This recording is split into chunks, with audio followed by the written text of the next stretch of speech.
캐나다 소비자 물가가 전문가 예상대로 하락하면서 추가 금리 인하 가능성이 다시 높아졌습니다. 오늘 연방통계청은 6월 소비자 물가 상승률이 1년 전보다 2.7% 올랐다고 발표했습니다. 한 달 전인 5월엔 전문가 예상과 달리 2.9% 상승한 바 있습니다. 지난달엔 휘발유와 내구재 가격 상승 둔화가 물가 하락을 주도했습니다. 휘발유는 1년 전보다 0.4% 오르는 데 그쳤으며 한 달 전과 비교해서도 3.1% 하락했습니다. 또 통신료와 숙박비, 가구, 컴퓨터 가격이 1년 전보다 떨어졌고 여행 투어와 남녀 의류 가격도 한 달 새 낮아졌습니다. 그러나 모기지 이자 비용은 여전히 전년 대비 22.3% 높은 수준이고 임대료 역시 8.8% 올랐으며 자동차 보험도 8.1% 상승했습니다. 주택 소유주의 주택 및 모기지 보험료도 9.2% 뛰었습니다. 외식비는 1년 전보다 4.3%, 한 달 전과 비교해도 0.4% 오른 수준입니다. 식품 물가는 2.1% 상승했습니다. 지난해 6월 이후 올 4월까지 하락세였던 식품 물가는 하지만 5월 이후 다시 상승하면서 두 달 연속 오르고 있습니다. 야채 가격이 3.8%, 유제품은 2% 상승했으며 과일 통조림 등 저장 과일 등이 9.5% 뛰었고 무알콜 음료도 5.6% 올랐습니다. 다만 과일 가격이 5.2% 떨어지면서 식품 가격 물가 상승을 다소 완화시켰습니다. 이처럼 소비자 물가가 하락하면서 다음 주 추가 금리 인하 가능성이 높아지고 있습니다.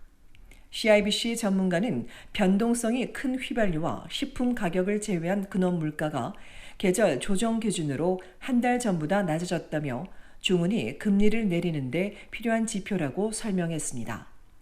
TD은행 전문가도 최근 고용시장이 완화되고 임금 인상이 둔화되는 데다 물가도 하락해 중은이 추가 금리 인하를 단행하는 데 충분하다며 금리 인하 가능성을 높였다고 전했습니다.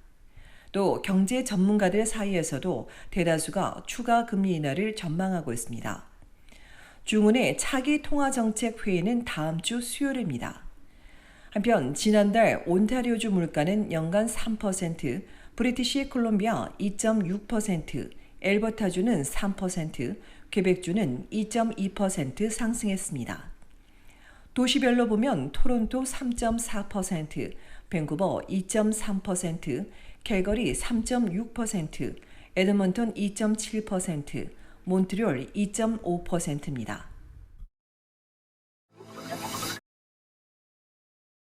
대도시의 교통체증이 일상화되고 있지만 너무 심각하다 보니 이사를 고민하는 사람들이 증가하는 것으로 나타났습니다. 악명 높은 생활비에 더해 심각한 교통체증이 탈도시화의 또 다른 요인으로 꼽히고 있습니다. 여론조사기관인 입소스가 온타리오주 광역 토론토와 해밀턴에 거주하는 주민들을 대상으로 설문조사한 결과 응답자의 절반이 넘는 52%가 교통체증 탓에 이사나 이주를 고려하고 있다고 답했습니다. Z세대와 젊은 밀레니얼 세대로 가면 이 비율은 무려 64%에 달합니다. 문제는 이들 두 그룹이 요즘 시대에 가장 필요로 하는 핵심 인재 세대들이라는 건데 출퇴근 시간을 거리에 버리는 일이 일상화된 데다 교통체증이 날로 증가하면서 이들이 도시를 벗어나려는 겁니다. 아직 얼마나 많은 사람들이 떠날 준비를 하는지 확실치 않지만 교통체증이 위기 수준에 달하며 절반 이상은 도시로의 출근을 꺼리고 있는 것으로 나타났습니다. 이런 심각한 교통체증의 원인으로 응답자 3명 중 2명은 공사를 들었습니다. 토론토는 특히 다른 도시들보다 상황이 훨씬 더 나빴는데 그럼에도 절반은 대도시에 살려면 이 정도는 감수해야 한다고 말하기도 했습니다. 이처럼 심각한 교통체증은 이사나 이주 이외에 모임이나 여러 활동에도 영향을 미치고 있습니다. 40% 넘는 응답자가 쇼핑을 줄이고 있다고 답했고 오락이나 스포츠 행사에 가는 외출도 피하고 있으며 38%는 외식하기도 쉽지 않다고 답했습니다. 심지어 가족이나 지인 방문을 줄였다는 응답도 30%에 달했습니다. 인구는 급증하는데 인프라는 그만큼 마련되지 않다 보니 여러 분야에서 나쁜 영향을 미치고 있습니다. 이 기관은 관련 지자체들은 주택뿐만 아니라 교통체증도 최우선 해결 과제로 삼아야 한다고 강조했습니다. 앞서 조사에서 토론토 통근자들이 출퇴근 시간에만 매년 98시간을 허비하는 것으로 나와 북미에서도 평균 이동 시간이 가장 긴 것으로 나온 바 있습니다.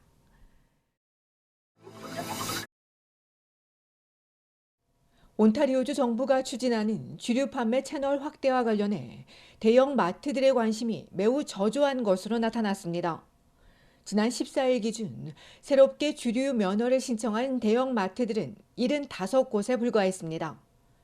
이 중 53곳이 발급받았으며 이는 전체 4% 수준입니다. 같은 기간 편의점은 3,587곳이 신청해 3천여 곳이 발급받아 전체의 40%가 넘었습니다. 대형 마트들의 신청이 저조한 건 재활용 시설 때문입니다. 정부는 월마트와 코스트코, 대형마트 등 4,000평방피트 넘는 매장은 빈병과 빈캔을 위한 재활용 기반 시설을 갖추도록 요구하고 있습니다. 이 업계는 이물질이 든 빈병을 매장에서 처리하는 건 식품 안전에 문제가 되고 또한 재활용 시설로 개조해 운영하는 데 비용 등도 만만치 않다고 지적했습니다. 정부는 주변 5km 안에 비어스토어가 있는 경우 2026년 1월 1일까지로 시설 설치를 연장해주고 소형 마트와 편의점도 재활용 계획에서 제외시켰습니다. 편의점 업계는 오래 기다려온 만큼 신청이 많다며 다만 배송 방법이나 비용 등 세부 사항은 여전히 걱정이라고 전했습니다. 신규 주류 면허를 받은 편의점은 9월 5일부터 식품점 등 대형 마트는 10월 31일부터 각종 주류를 판매할 수 있습니다. 이런 주류 매장 확대에 반발하며 온주주류위원회 노조가 파업을 이어가자 정부는 조속한 교섭 개시를 촉구하는 한편 당초 일정보다 2주 앞당겨 품목을 늘리기로 했습니다. 이에 따라 오는 목요일부터 기존 450여 개 식품점에선 보드카나 럼, 진 등의 증류수를 베이스로 별도의 제조나 혼합 없이 바로 마실 수 있는 레디투 드링크 칵테일과 30개들이 맥주 상자가 판매될 예정입니다. 이에 대해 공무원 노조는 주류 부문에서 가장 빠르게 성장하는 RTD를 다른 매장에서 판매하도록 허용하는 건 LCBO 수익의 큰 감소로 이어질 것이라고 지적했습니다.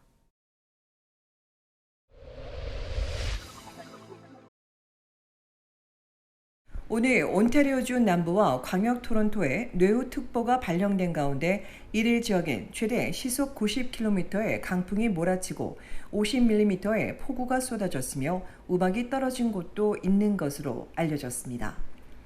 오늘 아침 400번 고속도로와 401번 고속도로 근처에 있던 뇌우는 시속 50km의 속도로 북동쪽으로 이동하면서 광역 토론토에 천둥 번개를 동반한 강하고 많은 비를 뿌렸습니다. 당국은 이처럼 심각한 뇌우 경보가 발령되면 해당 지역 주민들은 즉시 실내로 대피해야 한다고 권고한 가운데 퀘벡주 몬트리올은 내일 밤까지 체감 온도가 35도에서 37도에 육박하고 노바스코시아주 최남단 지역을 제외한 대서양 전역에도 폭염주의보가 내려졌습니다. 서부 지역도 낮 최고 기온이 28도에서 38도까지 오르면서 이번 주 캐나다 전국의 기온이 평년보다 높을 것이라고 예보한 당국은 폭염 지역 주민들은 온열 질환에 특히 유의해야 한다고 당부했습니다.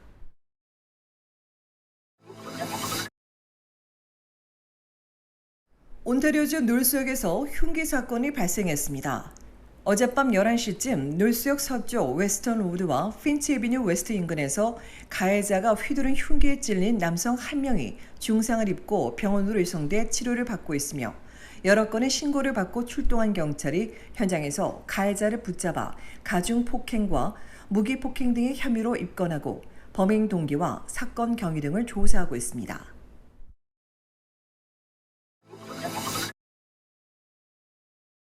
브리티시 콜롬비아주에선 이제 장 볼 때 장바구니가 없어 종이봉투나 재활용 쇼핑백을 요구하면 돈을 더 내야 합니다.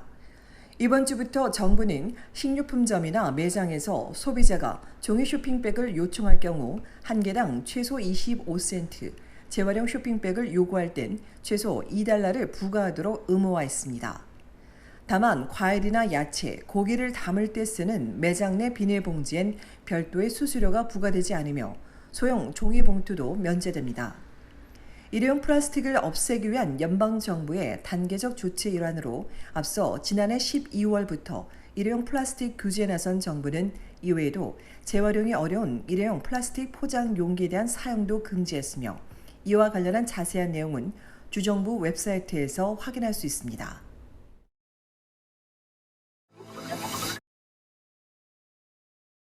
온태리오주 토론토 한인회가 열두 프로그램 회원을 위해 오는 23일과 24일 1박 2일 동안 제1회 시니어 열두 캠프를 개최합니다. 60세 이상인 열두 프로그램 회원이 대상으로 식사 제공은 물론 노래자랑과 다양한 오락 프로그램, 건강체조, 캠프파이어 등이 진행되며 캠프에 참가하는 사람들은 침낭과 세면도구 등을 준비해야 합니다. 열드는 영과 올드가 합쳐진 신조어로 액티브 시니어란 의미를 가지고 있으며 지난해 9월 처음 시작해 1기 수료자를 배출하고 올 4월부터 7월까지 2기 수업을 운영하고 있으며 9월에 개강할 예정입니다. 열드 캠프 관련한 자세한 내용은 한인회로 문의하면 됩니다.